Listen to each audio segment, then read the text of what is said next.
This is Subhash Chandra Bose speaking to Indians in East Asia. My countrymen in East Asia, while I am in Tokyo, I desire to address a few words to you, and I have no doubt that you will give them due consideration. In the first place, I desire to thank you most heartily for the warm and enthusiastic welcome that you have given me on the occasion of my public appearance in East Asia, and for the assurance that you have given me of your wholehearted support to our efforts to liberate our dear motherland.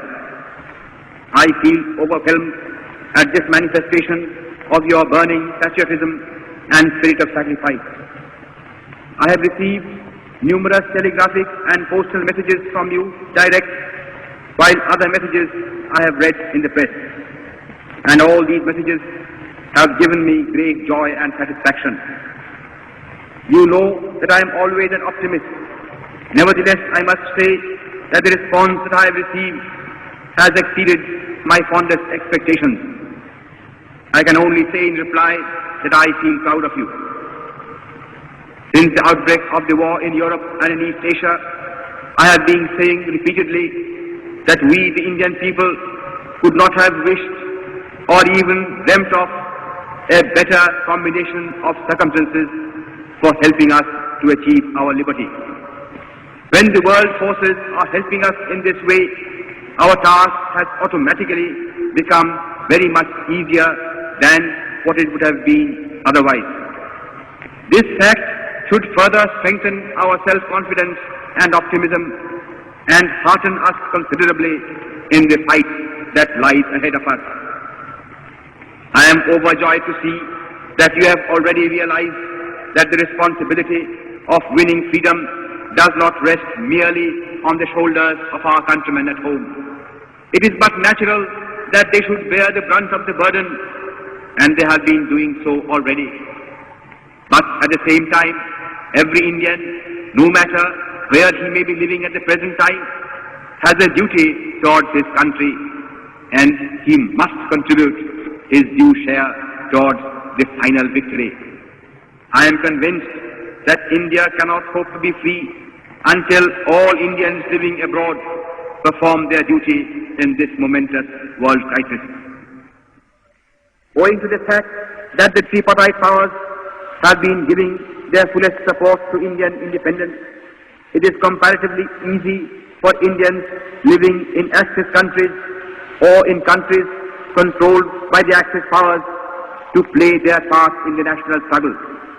Consequently, among those Indians who are now abroad, I expect that Indians living in Axis countries or in countries controlled by the Axis powers will render the maximum service to their motherland.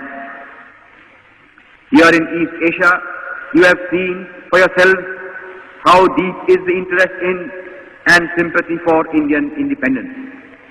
The readiness of the Imperial Japanese government and nation to render us any assistance in our national struggle that we may need has naturally lightened our task to a considerable degree. Consequently, there can be no possible excuse why any Indian in East Asia should not pull his whole weight in the present struggle. But though the Axis powers and Japan in particular are prepared to help us at any time and have been actually doing so already, the task of liberating India is ours and ours alone. That responsibility we shall not cast on anybody else, because that would be against our national honor. Moreover, we have no right to ask for or expect help from any quarter until we ourselves have first of all done our very utmost.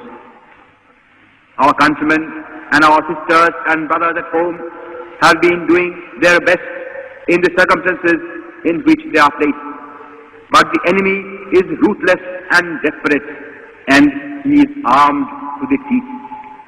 Against such a brutal foe, no amount of civil disobedience or of sabotage or of revolutionary terrorism can be of any avail.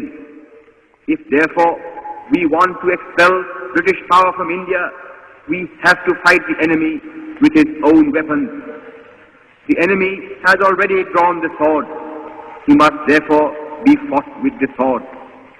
But it is not possible for our countrymen at home to organize an armed revolution and to fight the British army of occupation with modern arms. This is a task which must therefore devolve on Indians living abroad and particularly on Indians living in East Asia.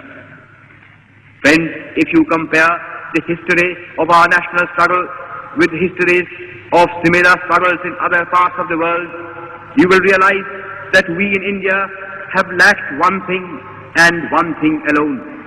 We lack the strength and organization whereby we can meet force with force. It is our task here in East Asia to supply this one want and thereby eliminate once for all the only drawback that we have in our national struggle. I therefore desire that all able-bodied Indians living in East Asia should volunteer to fight with me for the liberation of our motherland. This is our supreme task and duty, before which no other type of service counts for much. All those countrymen of mine who are prepared to fight for the liberation of India will please get into touch with me at once, either direct or through their local organizations. I am confident that with the help of my countrymen in East Asia, I shall be able to organize such a gigantic force as will be able to sweep away the British power from India in conjunction with those who have already been fighting at home. The hour has struck and every patriotic Indian must advance towards the field of battle. Only when the blood of freedom-loving Indians begins to flow will India attain her freedom. Inqilab Zindabad. Azad Hind Zindabad.